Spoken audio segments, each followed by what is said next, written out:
Hello students, my self Firoz Khan. देखिए, आज हम जो स्टार्ट कर रहे हैं टॉपिक, उस टॉपिक का नाम है बाइनोमियल थ्योरम। अब बाइनोमियल थ्योरम का फॉर्मूला ड्राइव करने के पहले हम बाइनोमियल थ्योरम में जो चीज़ के फॉर्मूले में जो चीज़ रिक्वायरमेंट है हम उसको ड्राइव करते हैं, उसको समझते हैं। तो सबसे पहले हम इसमें समझते हैं कि फैक्टोरियल नोटेशन। फैक्टोरियल नोटेशन क्या होता है? Factorial notation. अब फैक्टोरियल नोटेशन का सिंबल क्या होता है? एक सिंपल सा होता है, इसको इस तरह से या फिर इस तरह से डिनोट करते हैं। इसका फॉर्मूला फैक्टोरियल नोटेशन का क्या होता है आपका? n factorial. n फैक्टोरियल इस तरह से ओपन करते हैं आपका, या फिर हम इसको इस तरह से भी लिख सकते हैं फैक्टोरियल n, है ना? दोनों एक ही चीज है। अब इसका ये ओपन कैसे होता है? n मल्टीप्लाई होता हुआ जाएगा, ये n - 1 n - 2 n - 3। देखिए एक एक टर्म कम होती हुई जा रही है। n है फिर n - 1 ये आपस में मल्टीप्लाई हो रहा है, n - 2 n - 3 एक एक कम होता हुआ जा रहा है। ये कहाँ पे कंप्लीट होगा? 3 and so on. 3 multiply by 2 multiply by 1। 1 के आगे नहीं जाएगा, 1 के आगे अगर हम 0 लिख देंगे ये तो आपस में मल्टीप्लाई हो रहा है, ये पूरा 0 हो जाएगा। तो ये आपका n फैक्टर n का फॉर्मूला होता है। हम एक कोई डिजिट लेते हैं, डिजिट में समझते हैं। जैसे फॉर एग्जांपल 7 फैक्टर है। 7 फैक्टर की वैल्यू क्या होती है आपका? 7 7 - 1 6 7 - 2 5 4 एक एक टर्म कम करते हुए जाओ। 3 4 3 2 और ये लास्ट में कहाँ तक आएगा? 1 तक। ये 7 फैक्टोरियल है। इसी तरह से अगर मैं 4 फैक्टोरियल देखता हूँ तो ये आएगा 4 × 3 × 2 × 1। और 2 फैक्टोरियल 2 × 1 एंड 1 फैक्टोरियल क्या होता है? 1। ये फैक्टोरियल नोटेशन होता है। अब इसमें स्पेसिफिक आता है एक जीरो फैक्टोरियल। जीरो फैक्टोरियल की वैल्यू क्या होती है? तो जीरो फैक्टोरियल हम देखते हैं, हमें पता है कि we know that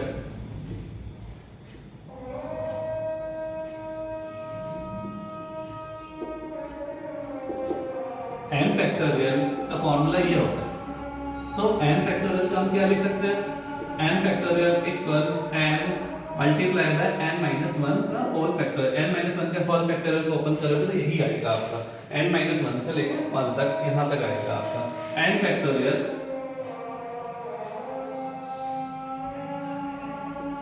okay. n factorial का n × n - 1 फैक्टोरियल। अब मुझे जीरो फैक्टोरियल की वैल्यू निकालनी है, तो मैं क्या करता हूँ? इस पूरे इक्वेशन में n = 1 पुट करता हूँ। जैसे ही मैं n = 1 पुट करूंगा तो ये जीरो फैक्टोरियल बन जाएगा आपका। तो हम आगे देखते हैं क्या होता है। Put n = 1। अब जैसे ही मैंने 1 इस पूरी इक्वेशन में पुट किया तो ये बना आपका 1 फैक्टोरियल इक्वल 1 × 0 फैक्टोरियल। अब जीरो फैक्टोरियल की वैल्यू 1 है, 1 से मल्टीप्लाई 1 का डिवाइड इधर ले जाते हैं, जैसे कैलकुलेट करते हैं तो क्या आता है आपका? Zero factorial equal 1। Zero factorial की वैल्यू 1 है। बस यही फैक्टोरियल नोटेशन है आपका। इसके आगे ये सारी चीजें हमें बाइनोमियल डिस्ट्रीब्यूशन में, बाइनोमियल थ्योरम जब पढ़ेंगे उसमें काम आएगी फॉर्मूले में। तो ये आपका सिंपल सा फैक्टोरियल नोटेशन है। अब इसके आगे हम पढ़ते हैं परम्यूटेशन एंड कॉम्बिनेशन का फॉर्मूला। ओनली फॉर्मूला पढ़ेंगे। ये पूरा एक चैप्टर है, इसकी बेसिक थ्योरी वगैरह सारी चीजें हम उसमें पढ़ेंगे। सिर्फ ये बाइनोमियल थ्योरम के फॉर्मूले के लिए हम इसका फॉर्मूला पढ़ रहे हैं। एक नेक्स्ट है आपका परम्यूटेशन। परम्यूटेशन का फॉर्मूला होता है आपका NPR। ये होता है आपका n factorial upon n - r का होल फैक्टोरियल। कोई एग्जांपल लेते हैं इसके लिए। 5p2 तो n की वैल्यू 5 है, r की वैल्यू 2 है। इसको इसमें पुट करो, इससे कंपेयर करो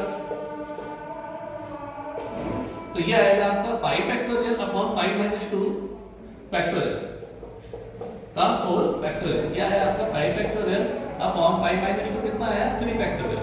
इसको कैलकुलेट करेंगे तो ये 5 को हम इस तरह से लिख सकते हैं 5 × 4 × 3 फैक्टोरियल। इसको 3 × 2 × 1 भी लिख सकते हैं, नीचे वाला सेम है। तो यहीं पे रुक गए हम। 3 factorial upon 3 factorial, 3 factorial 3 factorial cancel हो गया तो ये आपका कितना है? 20। ये आंसर आएगा आपका। इसी तरह से ये परम्यूटेशन है, ओनली फॉर्मूला है जो हमारे बाइनोमियल थ्योरम में फॉर्मूला काम आएगा। इसी तरह से हम कॉम्बिनेशन में आते हैं। तो कॉम्बिनेशन का क्या फॉर्मूला होता है? हाँ, एंड सी आर। परम्यूटेशन को हम पी से डिनोट करते हैं, इसको सी से, और भी डिनोट करते हैं, और भी चीजें वो हम आगे पढ़ेंगे। N K R, N C R, इसका फॉर्मूला होता है N factorial upon R factorial into N minus R का होल फैक्टोरियल। ये आपका फॉर्मूला होता है आपका कॉम्बिनेशन का।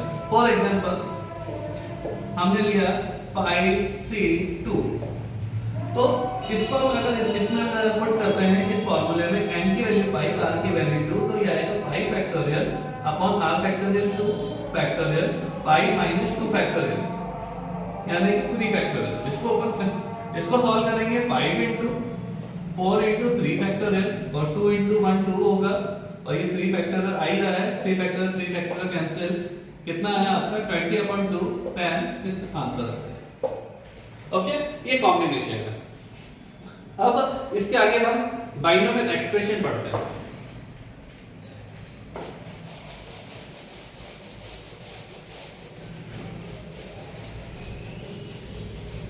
अब बाइनोमियल एक्सप्रेशन क्या होता है? नेक्स्ट टॉपिक है ये, बाइनोमियल एक्सप्रेशन।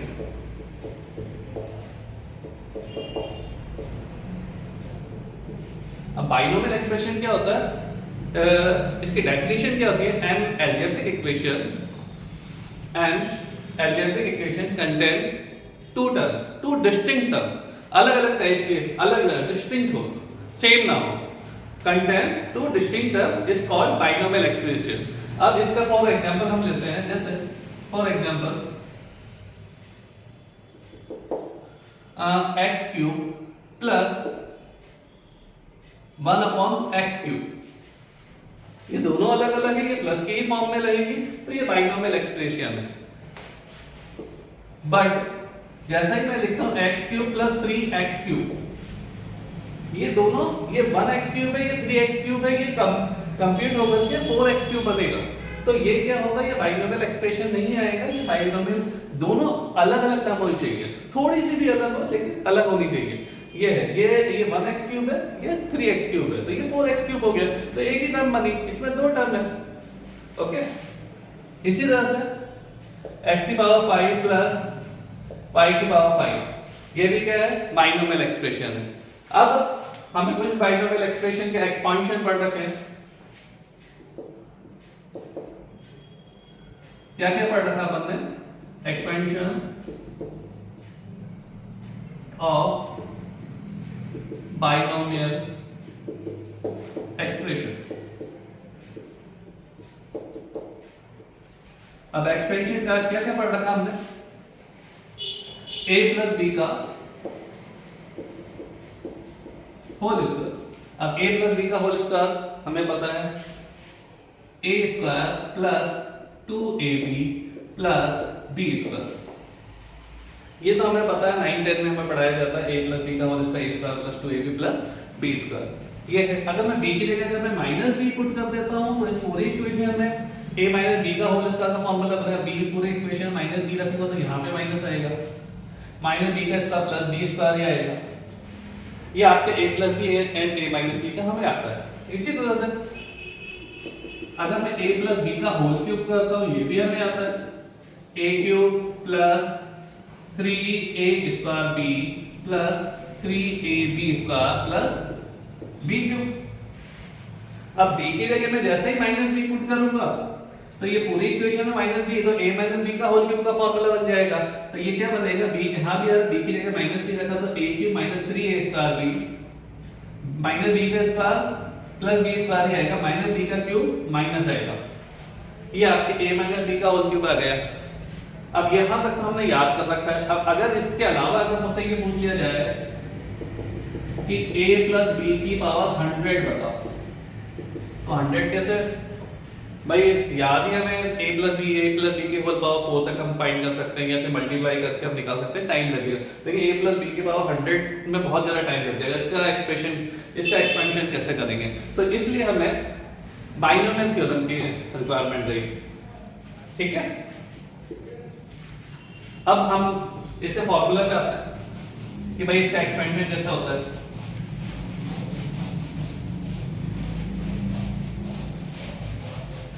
इसे न्यूटन ने कहा था, बाइनोमियल थ्योरम का आपके न्यूटन ने कहा था, तो इसे न्यूटन बाइनोमियल थ्योरम भी कहते हैं।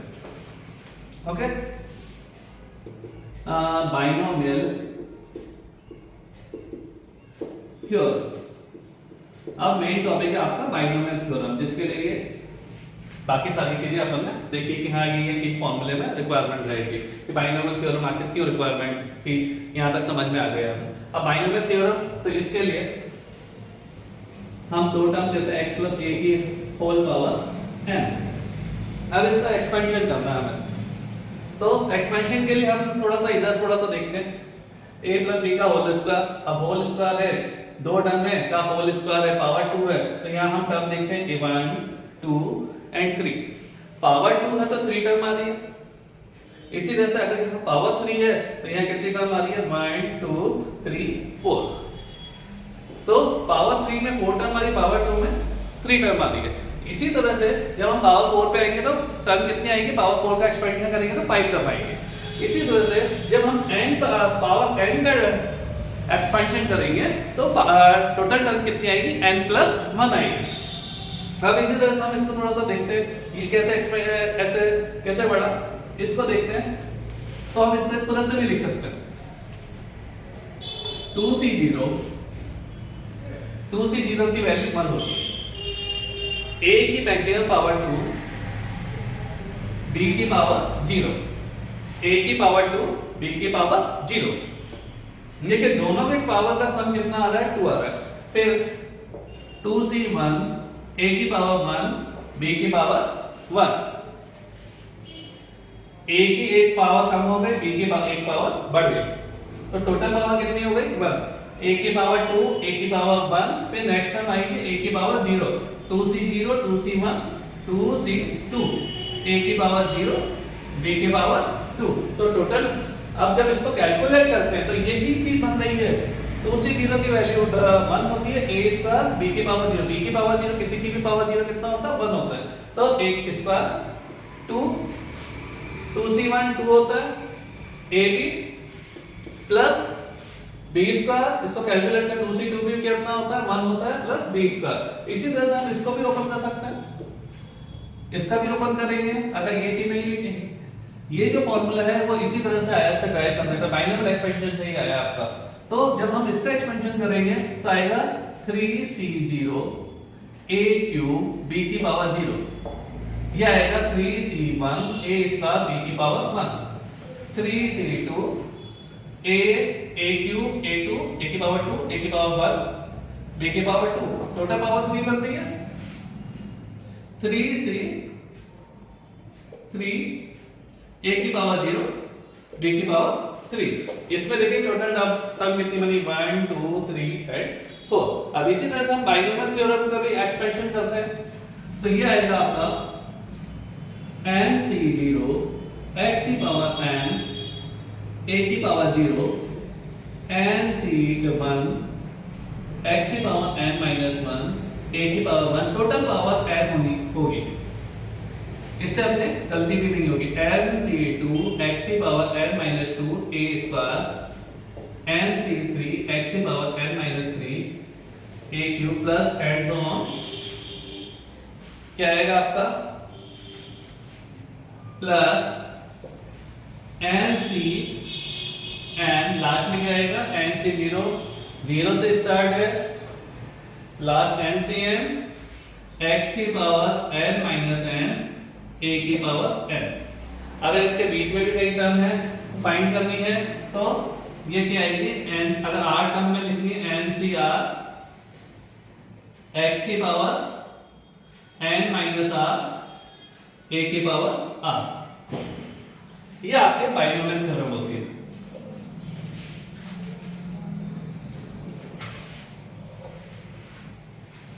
इन जनरल इसे हम क्या लिख सकते हैं, x प्लस a की होल पावर n को ncr सिग्मा R इक्वल, इस पूरे को हम क्या लिख सकते हैं, 0 to n n c r x की power n minus r a की पावर r। ये भी एक फॉर्मूला बन गया, इसको शॉर्टकट से ये लिख दिया अपन ने। अब r की वैल्यू जैसे ही पुट करते हो फिर r इक्वल 0 रखोगे तो ये फर्स्ट आएगी, फर्स्ट टर्म आएगी। r इक्वल 1 रखोगे, पुट करोगे तो सेकंड टर्म आएगी 2 3। तो इस तरह से सिग्मा का मतलब प्लस लगाते हुए हर टर्म में प्लस लगाते हुए चलते हुए जाएंगे। ठीक है, ओके, थैंक यू।